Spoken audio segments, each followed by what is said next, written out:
were your biggest interviews? You did Kurt Cobain, though, right? Kurt Cobain is, I think, it has become sort of my legacy interview. I've seen that one a lot lately. Yeah. That one has had millions of views on YouTube. And what's interesting, you've made it when your kids come home.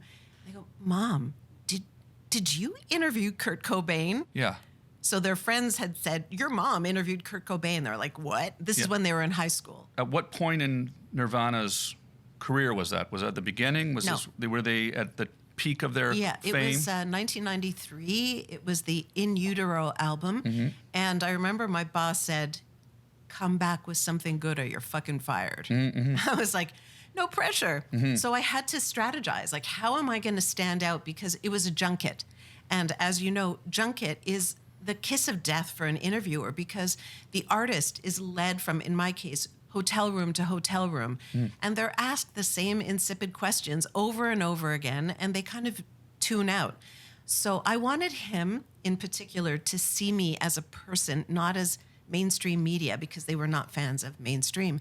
So when he walked in the hotel room, I said, hey, I'm Erica. Do you want to do the interview in the bed or on the balcony? And he looked at me like, who is this freak? And went, on the balcony. I went, great, let's go. So we just grabbed the camera, set up. We didn't even set up. We just put it on our shoulder, and we started talking. And the first question I asked him was, so what are you reading these days? And he looked at me like, what's going on here? And he wanted to answer that question. Yeah. And he talked about the book. And I was like, oh, I never read it. What's it about? Oh, she's actually listening to my answer. We're going to have a conversation.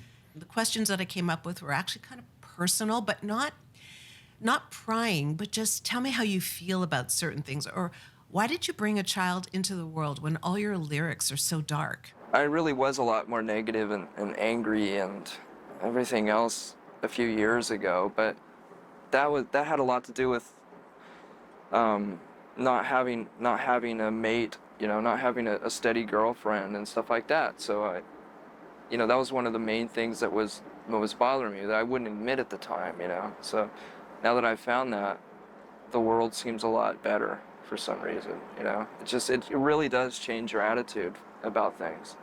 4 years ago I would have said, the classic thing, like, how dare someone bring a child into this life, it's completely a terrible way to go, and the world's going to explode any day and stuff like that. But once you fall in love, it's a bit different.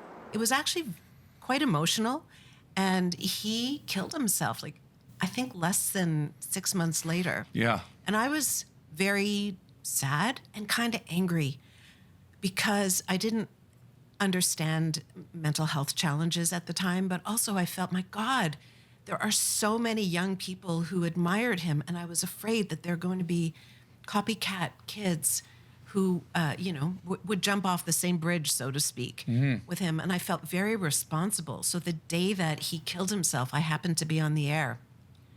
And we made the whole show about talking about mental health challenges.